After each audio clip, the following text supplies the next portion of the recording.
মক্কাতে যখন খুব কঠিন অবস্থা, রাসূল সাল্লাল্লাহু আলাইহি ওয়াসাল্লাম তায়েফে চলে গেলেন দাওয়াত দেওয়ার জন্য। নেইবারিং সিটি, আপনারা যে হজ উমরা করেছেন জানেন, মক্কার পাশের সিটি তায়েফ। দাওয়াত দিলেন, দাওয়াত প্রত্যাখ্যান করলো তারা। শুধু তাই না, ফিজিক্যালি হ্যারেস করা হলো আল্লাহর হাবিব সাল্লাল্লাহু আলাইহি সাল্লামকে। রাসূল সাল্লাল্লাহু আলাইহি ওয়াসাল্লামের জামা ধরে, গা ধরে টানা হেঁচড়া করা হলো, পাথর মারা হলো, তিনি রক্তাক্ত হলেন। হামালাতুল জিবাল, পাহাড় রক্ষী ফেরেশতারা বললে, রাসূলুল্লাহ আপনি যদি আদেশ দেন তায়েফের দুই দিকের পাহাড় দিয়ে এমন চাপা দিব পুরো তায়েফের জনপদ একেবারে ভ্যানিশ হয়ে যায়। আল্লাহর হাবিব সাল্লাল্লাহু আলাইহি ওয়াসাল্লাম বললেন, না, আমি আশা করি তাদের পরবর্তী নেক্সট জেনারেশনের কেউ না কেউ পড়বে লা ইলাহা ইল্লাল্লাহ মুহাম্মাদুর রাসূলুল্লাহ। তাই হয়েছে। এখন তায়েফে যান, শুধু মসজিদ আর মসজিদ, মসজিদ আর মসজিদ। কি চমৎকার পরিবেশ! তায়েফে গেলে মনেই হবে না আরব দেশ। বৃষ্টি হয় প্রতিদিন, অনেক চাষাবাদ হয়, চমৎকার এলাকা। রাসূল সাল্লাল্লাহু আলাইহি ওয়াসাল্লামের দোয়ার বরকত। তো তায়েফবাসী দাওয়াত প্রত্যাখ্যান করলো। রাসূল সাল্লাল্লাহু আলাইহি ওয়াসাল্লাম গায়ের রক্ত পরিষ্কার করে নাখলা নামক খেজুরের বাগানে যায়েদ রাদিয়াল্লাহু তাআলা আনহুকে ফজরের নামাজ পড়তেছিলেন।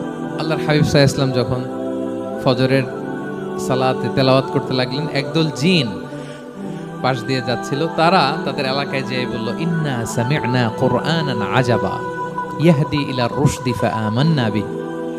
জিনেরা আগে আকাশের উপরে উঠে ফেরেশতারা কি বলে চুরি করে শুনে আসতো। হঠাৎ জিনেরা আর উপরে যেতে পারে না। উপরে যেতে চাইলেই ফাআতবাআহু শিহাবুন সাকিব, আগুনের পাথর মারা হয়। ঘটনা কি? সব জিনেরা বৈঠক বসালো। ঘটনা কি?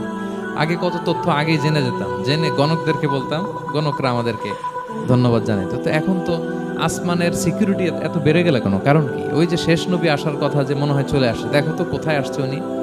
খুঁজতে খুঁজতে খুঁজতে একদল ওই দিন ফজরের সময় আল্লাহর হাবিব সাল্লাল্লাহু আলাইহি ওয়াসাল্লাম রক্তাক্ত হয়ে ফজরের সালাত যখন পড়তেছেন, ওই কোরআন তেলাওয়াত শুনে তারা এলাকায় যেয়ে বলল যে ইন্না সামি'না কুরআনান আজাবা, এক আজীব কোরআন শুনে আসছি, ইয়াহদি ইলা রুশদি, এই কোরআন মানুষকে হেদায়েতের পথে নিয়ে যায়। ফাআমান্না বি, আমরা ঈমান এনে ফেললাম। সুবহানাল্লাহ পড়েন। তো রাসূল সাল্লাল্লাহু আলাইহি ওয়াসাল্লাম তার এটা জানেন না। আল্লাহ তাআলা জিবরাইল মারফত জানালেন যে, হে নবী, আপনি এসেছিলেন ম্যানকাইন্ডকে দাওয়াত দিতে তায়েফের, তারা দাওয়াত গ্রহণ করে নাই। ম্যানকাইন্ড রিজেক্ট করেছে, কিন্তু আরেকটা জাতি আছে যাদেরকে আপনি দেখেন না, তাদেরকে বলে জিন কাইন্ড, মানে জিন জাতি। পুরো জিন জাতি কালেমা পড়ে মুসলমান হয়ে গিয়েছে নবী। বলে সাউফা ইউতিকা রাব্বুকা ফাতারদা, নবী আপনার রব আপনাকে এত নেয়ামত দিবেন আপনি খুশি হয়ে যাবেন। নবী সাল্লাল্লাহু আলাইহি ওয়াসাল্লাম ওইখানে আবার খুশি হয়ে গেলেন।